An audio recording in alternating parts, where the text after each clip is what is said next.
Bem-vindo ao canal Shops. Hoje nós vamos trazer um artigo científico. Esse artigo científico é sobre um assunto que várias pessoas já têm comentado e têm discutido em vários fóruns e conversas que a gente tem, que é sobre a presença de pesticidas ou defensivos agrícolas na cerveja brasileira. Como vocês podem ver aí na tela, o artigo científico que nós vamos tratar, na verdade, é uma dissertação de mestrado. A dissertação de mestrado é da Universidade Federal de Sergipe, do programa de pós-graduação em Química. A defesa dela foi no dia 28 de fevereiro de 2018, então relativamente bem atual, é do ano passado. A autoria, mestrando, é o Alexandre dos Reis Silva, e a orientação é do professor Sandro Navikiene. Desculpa se o nome está pronunciado errado. E versa sobre o desenvolvimento de metodologias para determinar pesticidas em cerveja brasileira. Aqui vocês vão poder ver um resumo rápido do trabalho, dá para a gente ter uma ideia do que foi feito, mas vamos ao que interessa mesmo.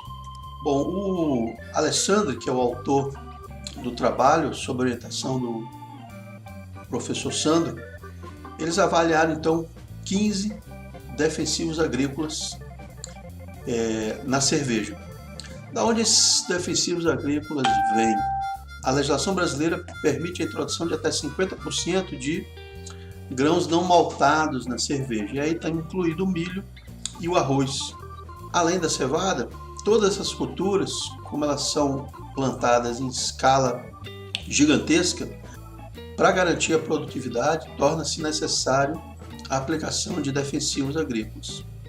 Aqui vocês têm a lista dos 15 defensivos agrícolas que foram analisados e o limite máximo residual, que é o teor máximo que a legislação me permite para o milho. Eu peguei aqui o milho porque é o único que tem para todos os 15 defensivos que foram analisados. Existem limites residuais, limites máximos residuais para cada uma das culturas. Aqui eu peguei a do milho, de novo, porque tem todos os limites. Eles estão dados em miligramas por quilo de grão.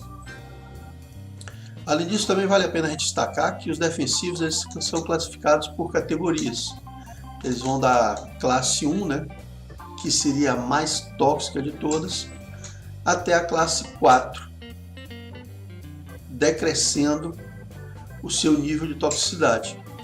Dá para a gente ver aí que a maioria dos defensivos que a gente tem aplicados estão na classe 3 ou na classe 2.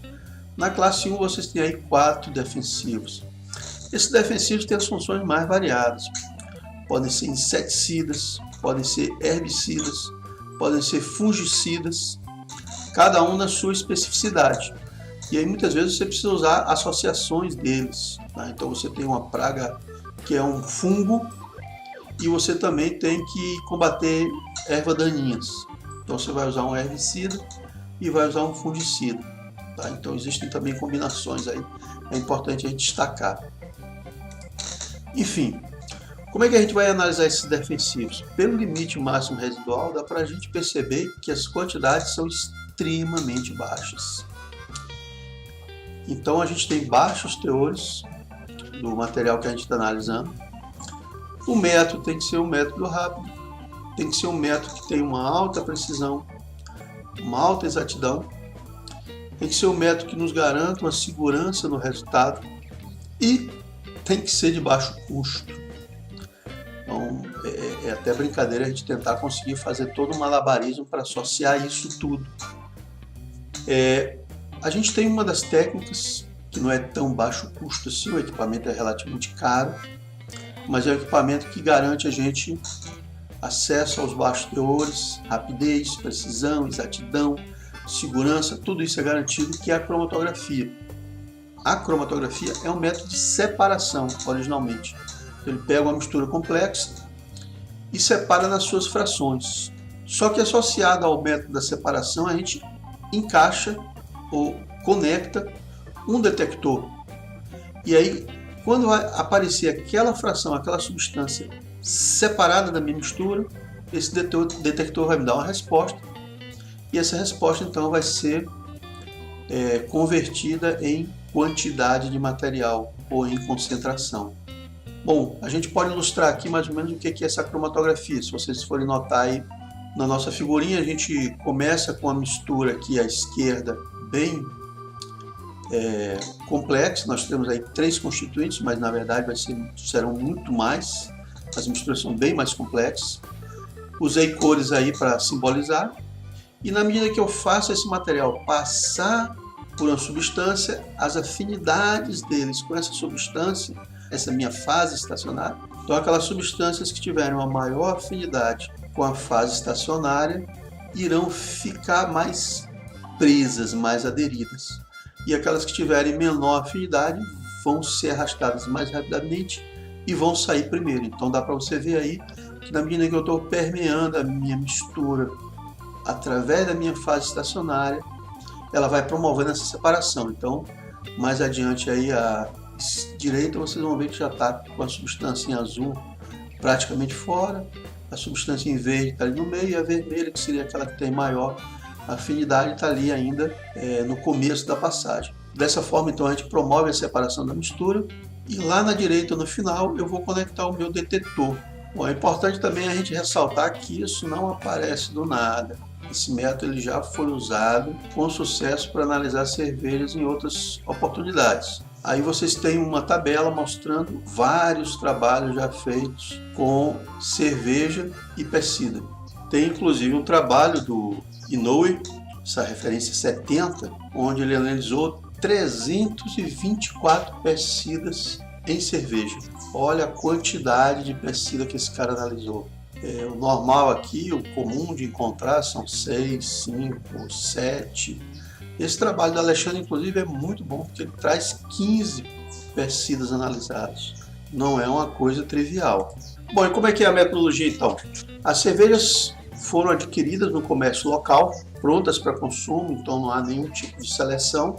Além disso, o CO2, o gás da carbonatação da cerveja, tem que ser removido. Como o pesticida ele está, na verdade, misturado à cerveja, a gente tem que remover ele da cerveja e concentrar ele. Então eu tenho que extrair as minhas amostras para poder concentrar o pesticida, para poder levar ele para a parede para o cromatógrafo. Faço análise e aí vamos mostrar os resultados, que é o que todo mundo está querendo saber. Bom, para vocês terem ideia, eu mostrei para vocês aquela figura onde os pesticidas, a mistura vai passando e aí os materiais vão sendo retidos de acordo com a sua afinidade. É importante a gente destacar que essa afinidade ela acaba se tornando uma característica específica do meu material. Então toda vez que eu for fazer aquela análise, a retenção vai ser a mesma. E aí vocês têm uma tabela de tempo de retenção para esses pesticidas. Se vocês pegarem, por exemplo, aí o primeiro, o carbofurano, ele tem um tempo de retenção de 9,13 minutos. Ou seja, ele demora desde a injeção, passar toda a minha fase estacionária até sair do detetor, ele vai levar 9,13 minutos. E sempre vai levar 9,13 minutos, se as condições de análise forem as mesmas. É importante a gente destacar isso, por quê? Porque a partir do momento que eu faço essa primeira análise, que eu já sei onde o carbofurano sai, toda a vida ele vai sair com 9,13 minutos. Então eu tenho certeza quem é. E assim cada pesticida tem o seu tempo de retenção específico. Vê que eles começam com 9 e terminam lá com 20 minutos de análise. Bom, se vocês querem conhecer como que é um cromatograma, está aí na tela para vocês verem como que sai o cromatograma. No eixo X é o tempo, seria o tempo de retenção, e no eixo Y é a resposta do meu detetor. Cada pico desse que está aí rotulado com número 1, 2, 3, 4, 5, 6, 7, 8, 9, 10, cada um desses corresponde a um pesticida específico. E a altura, na verdade a área desse pico, ela é proporcional à concentração do meu pesticida. Então por isso que eles dão diferentes áreas, porque os pesticidas estão presentes em diferentes concentrações. As amostras usadas, esse foi um trabalho interessante porque ele fala quais foram as cervejas que foram compradas e usadas para fazer análise. Então você tem a Antártica, a Bavária, a Brahma, a Cristal, a Devassa, a Itaipava, a Skin e a Skol. Todas cervejas de grande circulação. Aqui são cervejas populares, comuns, de grande circulação. Tá certo?